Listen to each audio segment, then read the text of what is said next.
What's going on, guys? DIY Dale back at it again, and this is a segment I like to call Driving with Dale. These are usually going to take anywhere between 3 to 5 minutes. I want to stay under 5 minutes. This is the hot topic today that I wanted to bring up because I feel like a lot of people weren't prepared for what just happened in Northeast Ohio. Guys, we just had a couple tornadoes blow through, power outages. I've heard 2 days, 4 days, 6 days, up to 14 days long. My mom and my sisters called me in a little panic regarding, the power being out. And I look at this and I'm just like, we didn't grow up with air conditioning. We didn't grow up with cable. So, I understand you guys have it now, but you just need the bare basics to survive. Now, I could sleep on a fucking rock floor and I'd be totally fine. Having those extras is great. Trust me, I enjoy them. But if I didn't have them, life will go on. This should give us a wake-up call on prepping for just natural disasters. Guys, you guys know where I stand regarding the Second Amendment, guns, defense, and protecting our freedoms, looking at a tyrannical government, all the big things that I've talked about in the past. But some of the basics right here are being prepared for a power outage, being prepared if the water is polluted, being prepared if the cell service goes down, being prepared if the internet goes down, just the things that you don't necessarily need to survive, but it definitely makes your life comfortable, and that is electricity. Have a generator. It doesn't have to be a really expensive home generator, but it does have to be some basic generator that you can run on diesel or run on gasoline.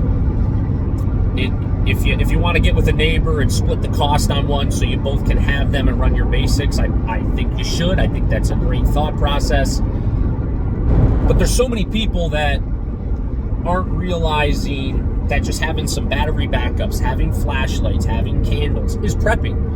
I've been made fun of for being a prepper. I've had people poke fun of, just the thought process of, the entire infrastructure going down. But guys, statistically speaking, the government says 90% of America will die if there's a power outage for 3 to 6 months. We have roughly 300 million people. Let's say with all the illegal immigration lately, it's 320 million. Divide that by 90%, that's like 288 million. So you got 288 million people that can die simply by not having power 3 to 6 months. Don't be part of that statistic.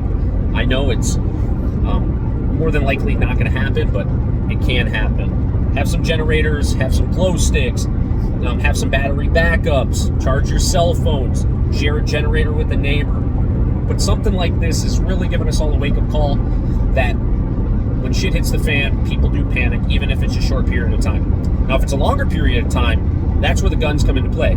And that is a whole different route we can take and talk about, but essentially you'll be defending your homestead, or you're going to have to go out on the offensive and get things like water, food, medicine, etc., just to survive. Now, I live in the country, and my water is a little different because it comes out of a well, right? So I have a couple different systems that I need to power. I need to power my well pump. I need to power my actual reverse osmosis system for clean drinking water, or a softener setup. And then you could worry about your air conditioning. You could worry about your cable internet, the things that make your life a little easier and relaxing. But have some food set aside for shit hits the fan moments like this. And obviously electricity set aside, whether it's power, backup power banks, generators, like I said. Lean on your neighbors. Good luck. God bless. Hopefully you guys learned a little bit today, or just put it in the back of your mind that maybe we should start thinking about these things. The election is coming up. It's in 3 months. We've already seen what they are capable of doing, and we don't know their capabilities for the next 3 months. It could be something catastrophic. It could be worse. We just don't know, but I always just say, prepare for the worst, even if it never happens. So, God bless. Have a great day. Enjoy it. Talk soon.